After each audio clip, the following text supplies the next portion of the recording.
इमरान खान के वकील ने सुप्रीम कोर्ट में तौहीन अदालत केस में इल्तवा की दरख्वास्त दायर कर दी। इमरान खान के अस्पताल में होने की वजह से मौके पर जवाब जमा कराना मुमकिन नहीं, दरख्वास्त में मौक़िफ़। इमरान खान के आज दोबारा टेस्ट किए जाएंगे। शौकत खानम अस्पताल का 4 रुकनी मेडिकल बोर्ड कुछ देर बाद चेयरमैन PTI का मुआयना करेगा। साबिक वज़ीर आज़म को आज अस्पताल से डिस्चार्ज किए जाने का इम्कान। इमरान खान पर हमले की FIR, मामले पर डेडलॉक बरकरार, मुकदमा अब तक दर्ज न हो सका। PTI इजलास में वाक़े के 2 अलग मुकदमा दर्ज कराने का फैसला। IG पंजाब को फौरी तौर पर हटाने का मुतालबा। ISPR ने इमरान खान के आला फौजी अफसर के खिलाफ इल्जामात बेबुनियाद और गैर जिम्मेदाराना करार दे दिए।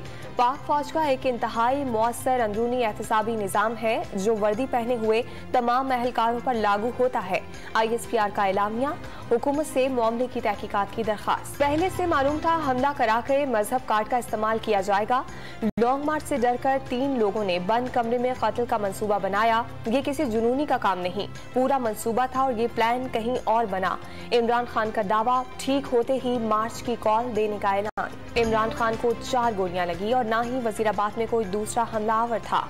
वजीर दाखिला राना सनाउल्लाह का दावा, चीफ जस्टिस से बेंच बनाकर कत्ल के इल्जामात और इमरान खान के जख्म की तहकीकात कराने की अपील। पाकिस्तान तहरीक इंसाफ का आज शाम 5 बजे तमाम बड़े शहरों में एहतजाज करने का ऐलान। एहतजाज के मकाम का फैसला मकामी ओहदेदार खुद करेंगे। असद उमर का ट्वीट। कराची से ननकाना साहब जाने वाले सिख यात्रियों की ट्रेन की 10 से ज्यादा बोगियां पटरी से उतर गईं। 1000 से ज्यादा यात्री मौजूद थे, तमाम अफराद महफूज रहे।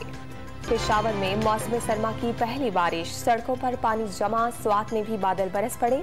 मैदान के इलाके तख्तबाही और करीबी इलाकों में बारिश और जालाबारी से मौसम सर्द हो गया। और आलमी मार्केट में खाम तेल की कीमतों में बड़ा इजाफा। बरतानवी ब्रेंट क्रूड $4 महंगा होकर $98 पर आ गया। अमरीकी WTI भी $3 इजाफे से $92 फी बैरल हो गया।